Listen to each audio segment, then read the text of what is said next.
빼곡한 성형외과 거리로 되어 있어요. 그래서 한동안 뭐 중국인들이 여기 방문했을 때 성형 코스가 있을 정도로 성형이 한창 붐이었던 좋긴 한데, 이제 월세가 대로변보다는 조금 저렴한 이쪽은 전부 싹 다 성형외과, 한 60평 정도에 월세 2천만 원을 내고 있어요. 그리고 성형외과가 한 군데가 있으면은 약국이 한 5군데가 돼버려요. 어쨌든 저희가 사업을 하는 거는 돈을 벌려고 하는 거기 때문에 자리를 잘 잡았어요. 그게 업계 비밀입니다. 압구정역에 현대백화점 맞은편에 왔습니다. 그래서 이게 법정동으로 쳤을 때는 이쪽은 신사동이 되고, 이 맞은편 쪽은 이제 그 공유수면 매립을 했던 압구정동으로 들어가요. 그래서 이쪽 제가 있는 데는 신사동, 이쪽은 압구정동으로 들어갑니다.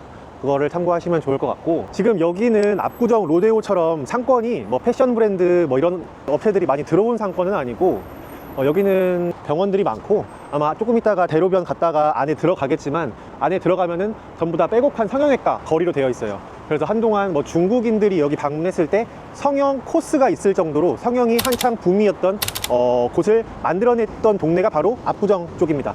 바로 이동해 볼게요. 그리고 바로 이 건물입니다. 스타벅스 들어가 있는 이 건물이 매물로 나와 있습니다. 그래서 이쪽에 건물 시세로 봤을 때는 대로변은 뭐 최근 기준으로 2억 8천, 뭐 3억 이렇게 거래가 되는 수준이고, 건물 소유주들이 부르는 금액은 뭐 3억에서 4억 정도를 호가로 부르고 있는 상태입니다.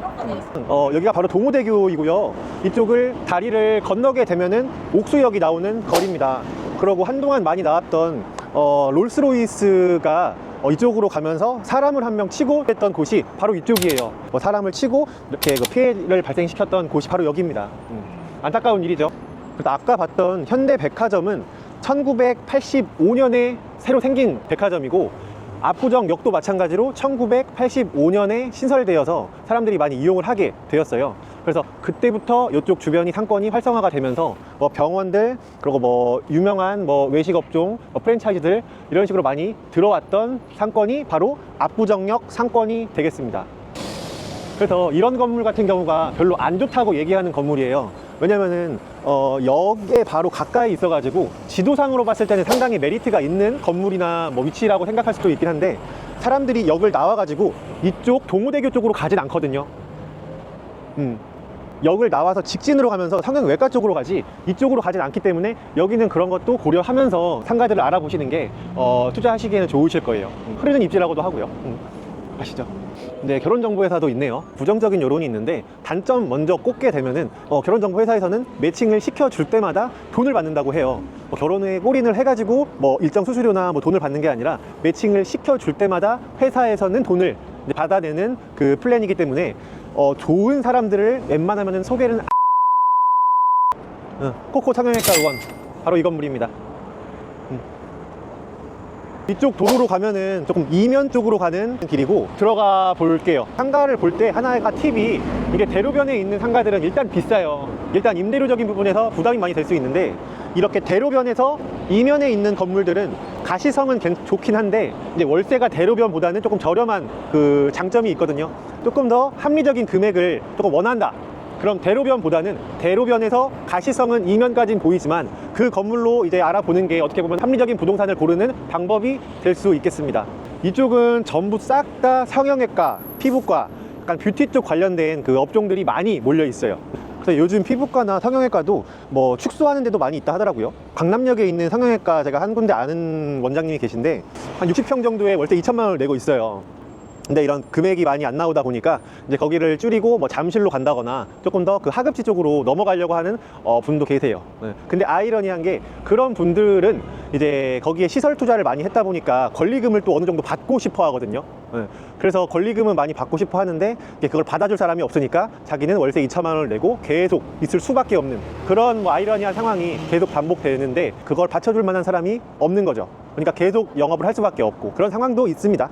현장에 나가 보면은.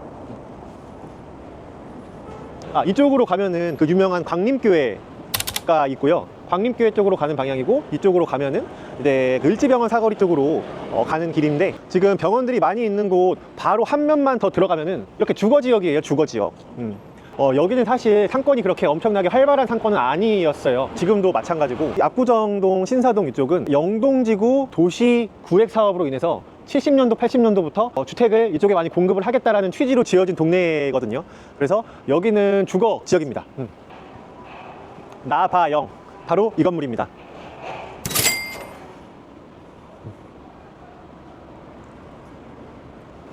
바로 저 건물입니다.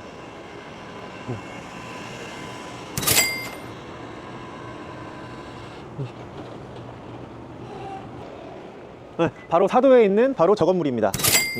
1층 필로티 있고, 여기가 아까 말씀드렸던 이제 광림교회, 광림 아트홀이에요. 70년 가까이 된 유명한 교회인데, 이제 교회 따로 있고, 이렇게 아트홀에서 뭐 뮤지컬이나 뭐 이런 전시, 뭐 그런 뭐 오케라 공연 이런 것도 많이 한다고 해요. 바로 저 건물입니다.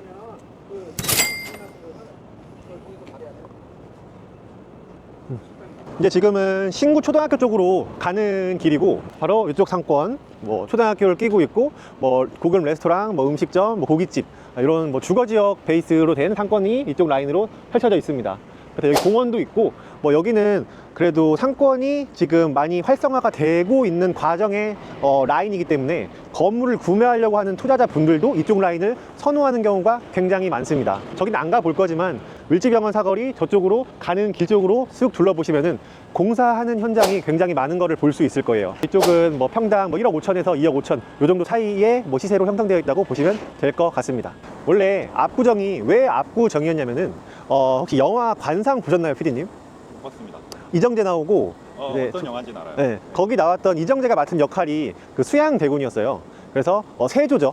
왕위로 즉위를 하고 세조로 나왔던 사람이 이정재 수양대군이었는데, 이제 그 사람 오른팔 영의정인 한명회라는 사람이 있었어요. 그러니까 영의정이라고 함은 이제 지금으로 쳤을 때 국무총리의 격을 이제 맡은 사람이 영의정이었는데, 영의정의 호가 압구였어요. 압구정이 그렇게 압구정으로 탄생된 유래가 그렇게 되어 있습니다.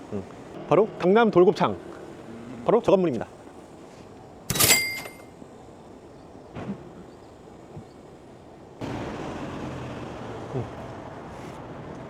바로 이 건물입니다.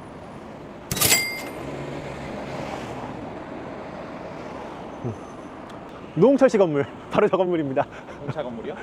여기가 바로 압구정역 대로변 쪽에 있는 그 현대 아파트이고요. 현대 아파트는 현대 정주영 회장이 70년도에 한강에 북이 있었던 좋지 않은 땅에서 공유 수면을 매립을 했어요.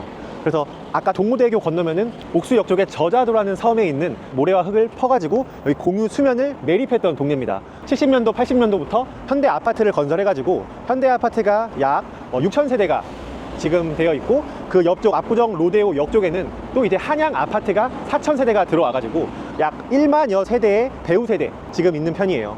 그래서 그때 당시 70년도 80년도 당시에 중대형 평수의 고급 아파트로 지어졌기 때문에 이제 그때 시절에서 부동산 투자를 잘하거나 또 사회적으로 지위가 있었던 정계 관련된 사람들이 많이 들어왔다고 해요. 잘 사는 사람들이 들어온 수요이기 때문에 압구정 사건도 마찬가지로 고급 음식점이나 고급 카페 이런 업종들이 많이 들어왔다고 보시면 될 것 같아요. 여기가 상권이 아니고 주거 지역이랑 이제 의원들이 메인으로 들어와 있는 곳이기 때문에 저녁에는 썰렁해요. 한 8시, 9시 되면 병원이 문을 닫거든요. 그럼 그때부터는 여기는 그렇게 사람들이 많이 오가는 지역은 아닙니다. 여기는 이제 극동 스포츠센터. 극동 건설이랑은 다른 업종이에요. 다른 회사고요. 극동 GNS가 이게 대표님의 이름이 누군지 아시나요? 김동극이에요. 그래서 극동 GNS. 주얼리 사업을 시작으로 스포츠, 부동산 투자 개발 그런 사업을 하는 이런 회사라고 보시면 될 것 같아요. 그리고 성형외과가 한 군데가 있으면은 약국이 한 5군데가 돼버려요. 여기 주변에. 그래서 그것도 나눠 먹기가 될 거고.